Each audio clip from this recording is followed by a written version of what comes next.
लखीमपुर विधानसभा क्षेत्र 2021 के जब चुनाव हुए थे तो भारतीय जनता पार्टी के 70,387 वोट लेकर यहां पर चुनाव जीतने में कामयाब हुए थे। दूसरी तरफ 66,351 वोट जो है तो भारतीय राष्ट्रीय कांग्रेस को यहां पर मिले थे। काफ़ी नज़दीकी मामला था और अपने आप में अगर देखा जाए तो तारीख का सबसे बेहतरीन जिसको हम ये कह सकते हैं कि रिजल्ट भी देखने को मिला। उस वक्त भी कुछ लोगों ने जो है तो यहाँ पर इलेक्ट्रॉनिक वोटिंग मशीन के ऊपर सवाल ज़रूर उठाए थे, क्योंकि जो है तो ऐसा ही होता है कि इलेक्ट्रॉनिक वोटिंग मशीन के ऊपर सवाल उठा दिए जाते हैं जब जब जो है तो अगर अपनी नाअहली छुपाना हो तो। दूसरी तरफ अगर हम बात करते हैं तो भारतीय राष्ट्रीय कांग्रेस पार्टी अभी विपक्ष की सबसे बड़ी पार्टी है पूरे हिंदुस्तान के अंदर, और असम के अंदर भी और इस विधानसभा क्षेत्र के ऊपर भी। तो ऐसे कई मामले थे जिसके ऊपर जो है तो उन्होंने खुलकर बात नहीं की, जनता को जो साथ में लेकर कॉन्फिडेंट में लेकर काम नहीं किया। वहीं अपोजिट में अगर हम बात करते हैं तो भारतीय जनता पार्टी ने तुष्टीकरण की जो है तो एक बेहतरीन बुनियादी तौर पर जो है तो काम किया। और दूसरी तरफ अगर हम बात करते हैं तो खुद मुख्यमंत्री असम के जो है तो लगातार जो है तो तुष्टीकरण करते हुए नजर आते हैं। बेसिक तौर पर कई ऐसे सवाल खड़े करते हुए नजर आते हैं जिसको लेकर जो है तो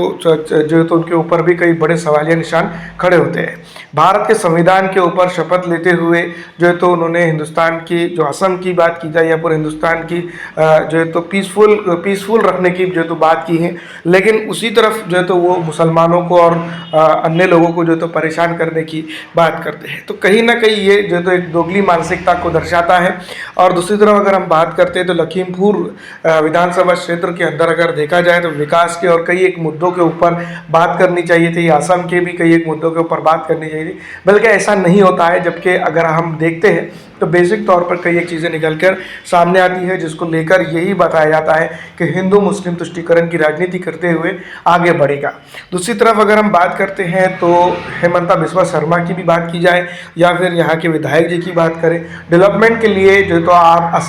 असम के मुख्यमंत्री को कितने नंबर देंगे डेवलपमेंट के अंदर, और इस विधायक जी को यहाँ के कितने नंबर देंगे, कमेंट करना ना भूलिएगा। लेकिन अब हम जानते हैं कि लखीमपुर के अंदर जिस तरह के हालात बने हैं और जिस तरह की चीज़ें बनी हैं, ये काफ़ी जो है तो अब कांग्रेस की तरफ भी कुछ जनता का झुकता हुआ स्टेटस दिखाई दे रहा है। तो कहीं ना कहीं ये बात को दर्शाता है और कहीं ना कहीं ये बात को समझाता है कि लखीमपुर विधानसभा क्षेत्र के ऊपर जिस तरह के हालात फ़िलहाल है उसमें डेवलपमेंट की गुंजाइश मौजूद है।